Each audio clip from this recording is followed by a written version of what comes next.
So I decided the other day I wanted to try my hand at pin turning so I could enter the pin turning challenge that James Green is putting on over at Stress Free Woodworks.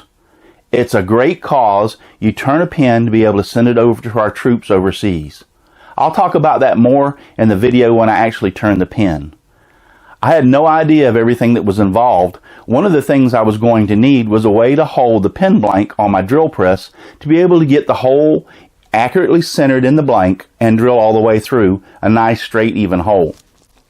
So this is the jig that I came up with in order to be able to use on my drill press to drill the hole in the pin blank. That's what this video is about. I hope you stick around and watch.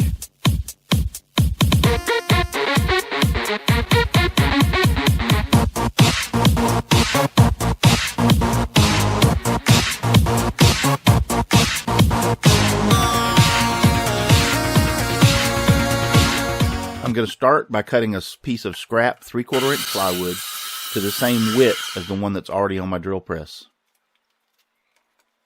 I'm just going to clamp it down, and then using a very small drill bit I'm going to drill a hole for reference as to where the center is for the alignment of the jig. Then I'm going to cut me a couple of blocks about 4 inches long, 3 inches wide.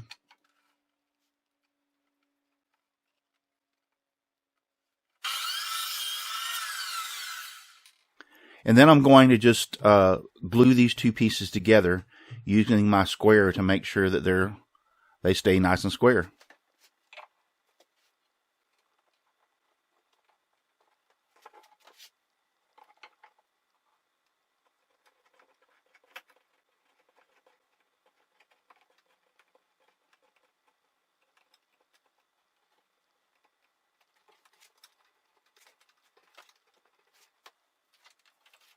I'll add a couple of brad nails just to make sure it doesn't move.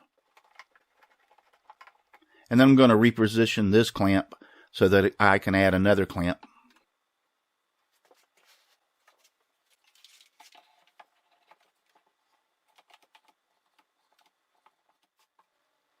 Now, using my other square, I'm going to mark off and measure from the center point of that small hole 3/8 of an inch each way for the alignment of the blocks that I've glued together. And then I'll mark off and drill holes to use screws to be able to attach them to the plywood.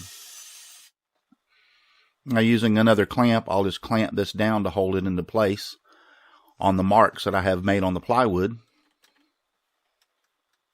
And I'll just flip it over and using some screws, and I'll countersink them so that to the back to hold the blocks in place.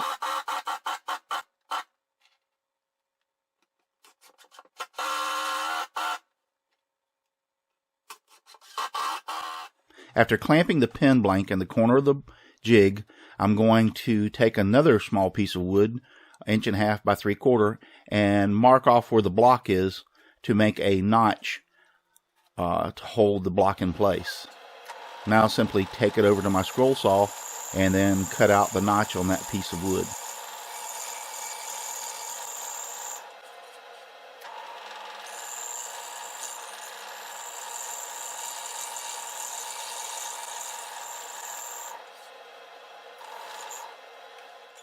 I'm going to clamp that small block down, and I've made a mark in the center where I'm going to drill a hole about 3/8 of an inch in diameter for a bolt that will hold this into position.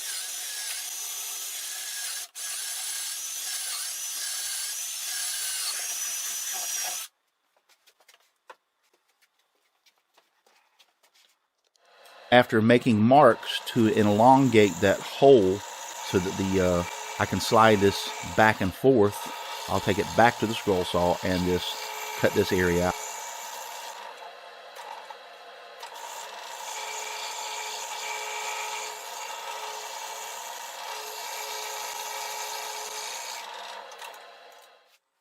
I'm going to duplicate the notch on another piece of wood that is smaller, and I'm just going to glue it and also pin nail it to the top.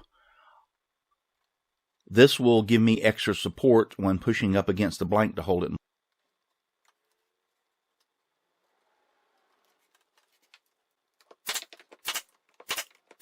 After countersinking the hole on the back side, I've added a 3/8" bolt, a washer, and a wing nut to hold this down into place. With simple thumb pressure now, I can push it up against the block and the block won't move. Now it's out to give the new jig a test. I've clamped it down on the other piece of plywood.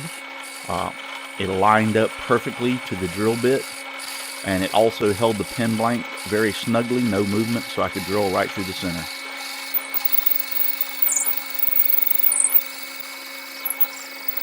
I'm really happy with the way this ended up and turned out. It'll come very useful for drilling future blanks.